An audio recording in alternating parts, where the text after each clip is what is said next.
Thật kỳ lạ là hầu hết những người đang nghe cuộc trò chuyện này, kể cả những người làm việc chăm chỉ nhất, bận rộn nhất từ sáng đến tối, thì thực chất họ chỉ đang hoạt động ở mức 20% đến 30% tiềm năng thực sự của mình thôi. Một con số làm chúng ta phải khựng lại đúng không? Nhưng mà đó lại là một thực tế tâm lý đã được chứng minh rất nhiều lần trong các nghiên cứu về hiệu suất con người rồi. Đúng vậy. Thường thì khi chúng ta mua một thiết bị công nghệ mới đi, một chiếc máy tính đắt tiền giá vài ngàn đô la chẳng hạn, chúng ta luôn kỳ vọng nó sẽ chạy với đúng 100% công suất được nhà sản xuất ghi trên vỏ hộp. Chắc chắn rồi, RAM phải chạy hết mức, chip xử lý không được nghẽn. Phải đạt đỉnh hiệu năng.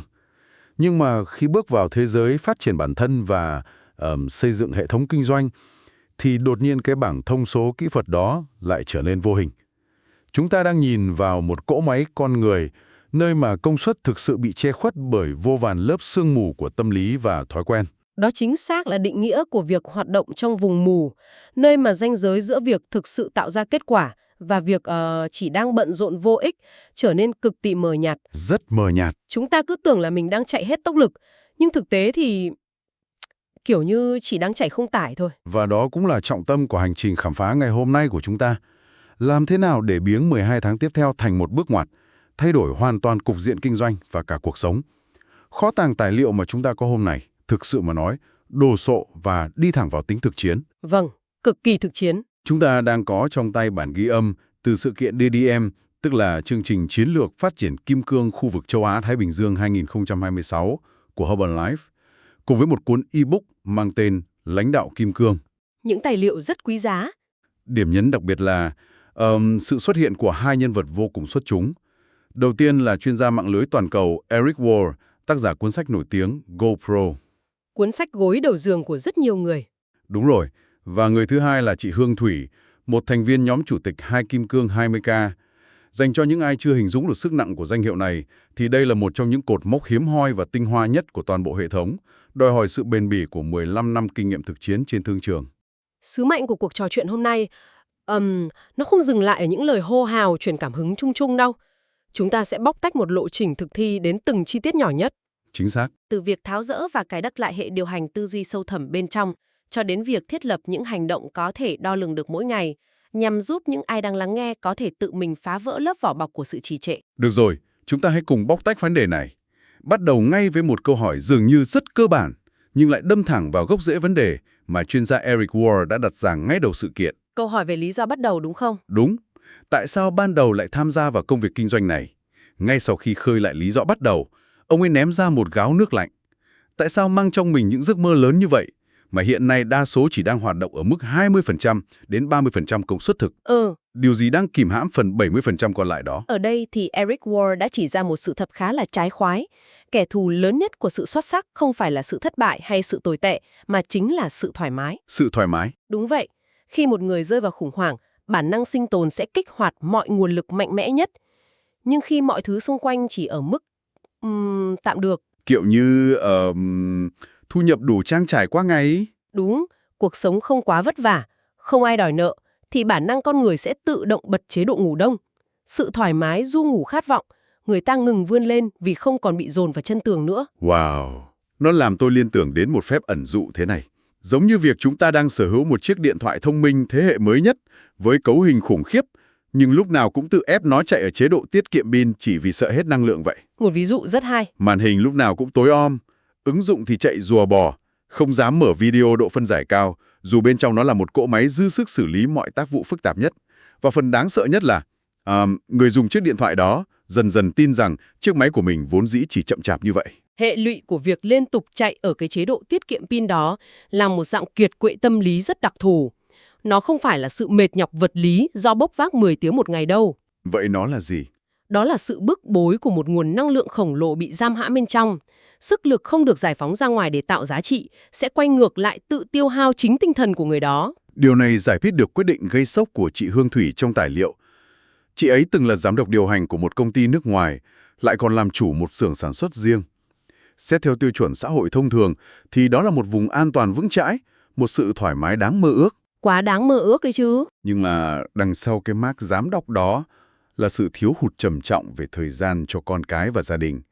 Chị ấy đã nhận ra cái bẫy của sự thoải mái giả tạo đó và quyết định tự tay đập bỏ vùng an toàn, chấp nhận bắt đầu lại từ con số 0 trong một lĩnh vực hoàn toàn mới để đi tìm sự tự do thực sự.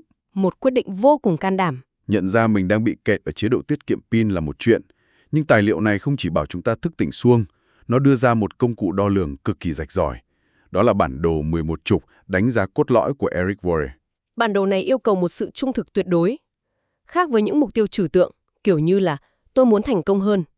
11 trục này ép người lập kế hoạch phải đối chiếu trực diện các con số giữa hiện tại và 12 tháng tới.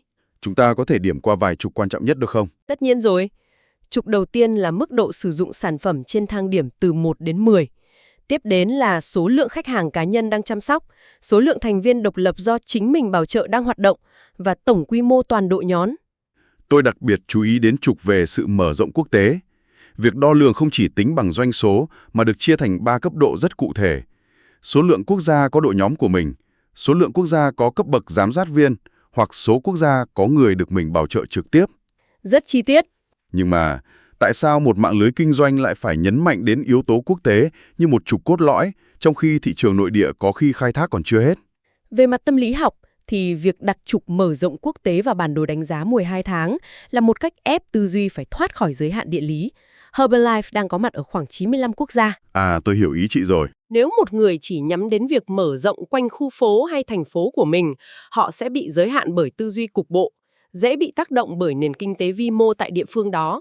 Nhưng khi mục tiêu là cắm cờ ở các quốc gia khác, bộ não buộc phải suy nghĩ về tính hệ thống. Về các nền tảng giao tiếp trực tuyến và cách chuyển giao quy trình mà không cần gặp mặt trực tiếp, đúng không? Chính xác, nó phá vỡ hoàn toàn cái cớ thị trường quanh tôi đã bão hòa. Trở lại với trục đầu tiên về mức độ sử dụng sản phẩm, chị Hương Thủy đã đưa ra khái niệm hình mẫu sản phẩm mà, theo tôi là mang tính sống còn. Chị ấy khẳng định không thể bàn đến chiến lược kinh doanh vĩ mô nếu người lãnh đạo không dùng sản phẩm đúng, đủ, đều. Đúng, đủ, đều. Tôi phải dùng qua loa cho có, mà là một thói quen khắt khe. Ít nhất 2 ly bữa ăn lành mạnh mỗi ngày, kết hợp các loại viên và dinh dưỡng ngoài để tạo ra một làn da mướt mượt. Dùng đến mức độ mà khi thò tay ra bắt tay đối tác, sự khỏe mạnh tỏa ra từ cơ thể phải khiến người đối diện trầm trồ. Đó là cách xây dựng niềm tin sinh học. Lời nói có thể bị người khác hoài nghi, nhưng một cơ thể tràn đầy sinh lực và sự thay đổi rõ rệt về diện mạo là bằng chứng không thể ngụy tạo. Chuẩn luôn. Khi bản thân trở thành sản phẩm của sản phẩm, thì sự tự tin khi chia sẻ không còn là kỹ năng bán hàng nữa. Nó trở thành một phản xạ tự nhiên của việc lan tỏa sự thật. Và một khi 11 trục bản đồ đã được vẽ ra, tài liệu kết nối thẳng đến phần cốt tủy của việc thực thi. Hệ thống DDM 90 ngày.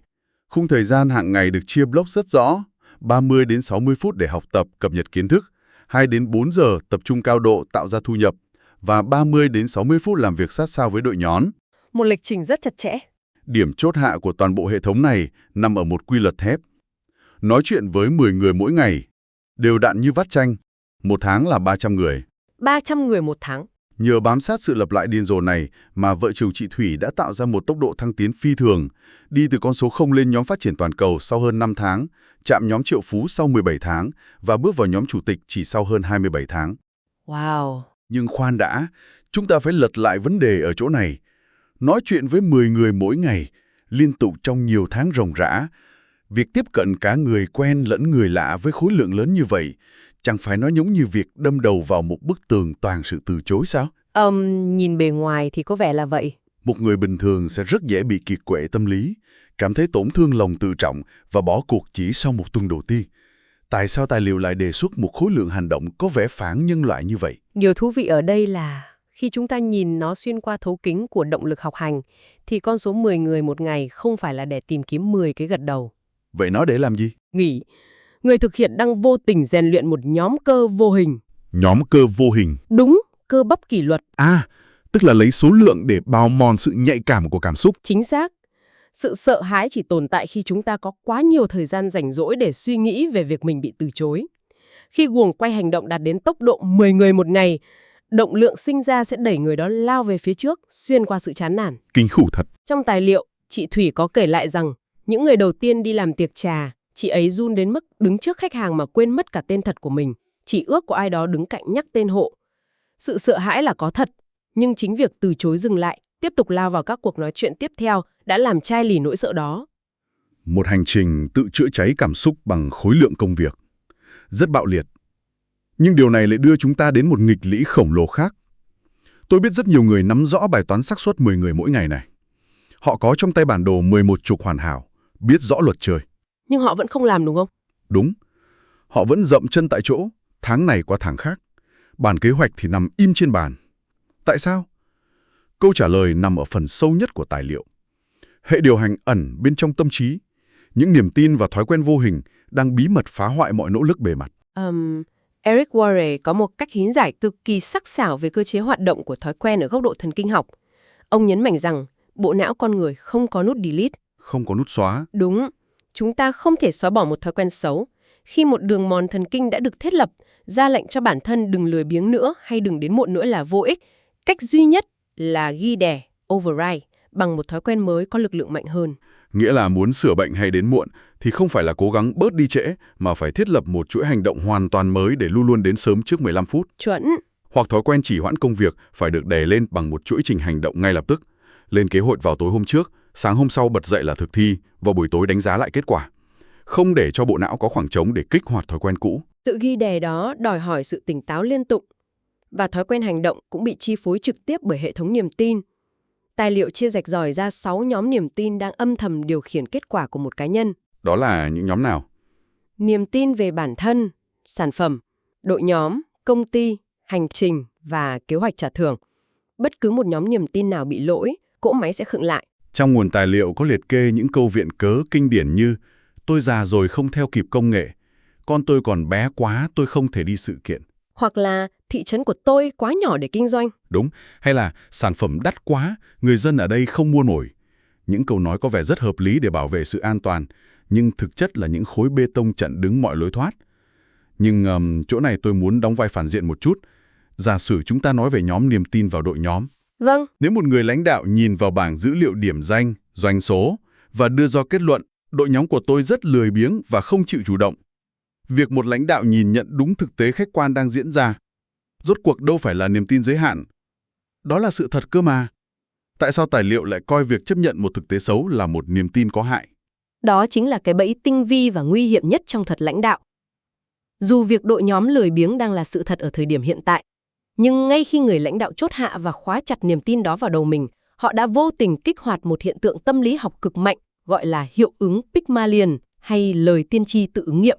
Lời tiên tri tự ứng nghiệm. Đúng vậy. Năng lượng là thứ có khả năng lây lan trực tiếp. Khi người dẫn dắt tin rằng quần của mình là những kẻ bất tài hoặc lười biếng, toàn bộ ngôn ngữ cơ thể, cách nhắn tin, sự thiếu kiên nhẫn trong giọng nói của họ sẽ phát sóng tần số đó ra ngoài. Khủng khiếp thật. Tức là dù không nói thẳng ra mặt, đội ngũ bên dưới vẫn sẽ đọc được sự thất vọng và kỳ vọng thấp đó từ người dẫn dắt. Và khi những thành viên cảm nhận được rằng lãnh đạo đã từ bỏ hy vọng ở họ, vô thức của họ sẽ phản ứng lại bằng cách tự động điều chỉnh hành vi cho khớp đúng với sự kỳ vọng tồi tệ đó. Wow. Họ mất động lực chứng minh bản thân vì đằng nào cũng bị coi là lười biếng. Sự quan sát thực tế khách quan của người lãnh đạo cuối cùng lại trở thành nọc độc tàn phá đội nhóm từ bên trong. Quá nguy hiểm. Việc thay đổi niềm tin ở đây không phải là tự lừa dối bản thân rằng đội nhóm đang xuất sắc, mà là việc giữ vững niềm tin vào tiềm năng có thể thay động của họ và truyền ngọn lửa kỳ vọng cao đó xuống dưới để kéo họ lên. Chúng ta phải gỡ bỏ những lời tiên tri tự ứng nghiệm tiêu cực đó ra khỏi đầu. Khi đã dọn dẹp xong mớ rào cản vô hình từ hệ điều hành tâm trí, bước cuối cùng trên hành trình bứt phá 12 tháng là gì? Xung quanh mà đa số mọi người thường làm ngơ. Cuốn ebook chỉ mặt đặt tên rất rõ những tài sản chiến lược này. À, hệ thống tuyến trên đúng không? Đúng rồi, đó là sức mạnh của hệ thống tuyến trên, người bảo trợ, những người đã đi trước và nắm giữ tấm bản đồ tránh đom mịn. Đó là việc tận dụng các nền tảng công nghệ như Zalo, Telegram để duy trì ngọn lửa tương tác liên tục. Nhưng thứ tài nguyên mạnh mẽ nhất, mang tính sống còn nhất lại chính là các sự kiện. Eric Worre có một triết lý cực kỳ cứng rắn, không nhân nhượng về vấn đề này. quả đúng như vậy. Khi một người đưa ra hàng tá lý do để né tránh sự kiện, kiểu như tôi không có tiền mua vé máy bay, công việc hiện tại quá bận, tôi không dứt ra được. Hoặc là tôi không có ai trông con giúp cuối tuần. Đúng. Eric Worre đã lật ngược thế cờ bằng một đòn tâm lý cực mạnh. Ông ấy nói, việc bạn đang khánh kiệt, bận rộn đến mức không có thời gian, chính xác là lý do tại sao bạn bắt buộc phải có mặt ở sự kiện đó. Vì nếu không đi, 5 năm nữa, cuộc sống vẫn sẽ kẹt trong sự khánh kiệt và bận rộn vô vọng như vậy. Rất đanh thép. Tài liệu này tuyên bố thẳng thừng, sự kiện không phải là chỗ tụ tập đông người cho vui, mà là nơi các thành viên lãnh đạo thực thụ được sinh ra. Bỏ qua sức mạnh của sự kiện là tự tước đi vũ khí mạnh nhất của mình. Vậy, tất cả những điều này có ý nghĩa gì?